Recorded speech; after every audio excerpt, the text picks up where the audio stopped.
Hi, welcome to another Sapphic Lit pop-up author interview. Today we have Alexis Westmore. Alexis, how are you doing? I'm wonderful. How are you doing? I'm great. A little stuff nose, but happy to have you here. We're going to talk about your book, The Creation Code, which is kind of an urban fantasy romance. Can you tell us a little about the book? Yes, so it is urban fantasy. So it's based in DC. So you've got that urban DC vibe, and the magic is hidden, and that's kind of the way that urban fantasy evolves. You've got the magic that kind of sits along the urban run of the mill every day. And so one of the beautiful things is living so close to DC and be able to bring these things into the book and have it tie together. So we've got this thriller-paced, women empowering women love story that's painted with layers of intimacy and discovery. It is kind of that thriller pace. Um, if they don't find this answer, Talon is going to die, and so it's important that they actually find what they're looking for. And I won't give all of that away, Nice. but the super exciting thing is Inessa is the only one who can really help her. And Inessa is the woman who she thought walked away. And Oh, so she okay. doesn't really want to trust her, but she's going to have to survive. Nice, nice. So why would romance readers enjoy this book? So I think the thing about romance writing and reading is um, these issues where you've got that second chance romance. So Inessa thinks that Talon is dead. Mm, She's been gone for 7 years. And so when she comes back in and finds out that she's not, it's just a second chance for one person, but for the other person, they felt abandoned.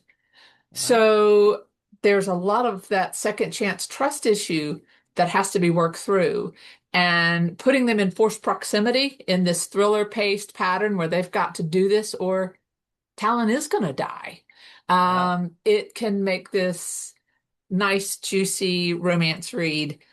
And yet it raises the stakes because that emotional intensity is against the backdrop of an external threat. Okay. Which is brings in those urban fantasy readers who like that. Yes, I yes, like it. I yes. like it. How did you Yeah. get the idea for this book? Oh, wow.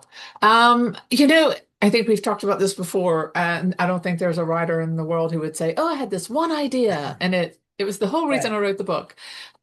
It's really an evolution of the world that I've already built. Some my books in the beginning, which were epic science fiction, urban fantasy, and then finding the people that were part of that book in that multicast story and actually pulling out their stories. Mm, So if you really track me as an author, there are two lines to my work. One is the urban fantasy type of writing that's no mm. romance, but from that you get this intimate collection of books where I've pulled out those people from that story and said, here's the intimate story of who they love.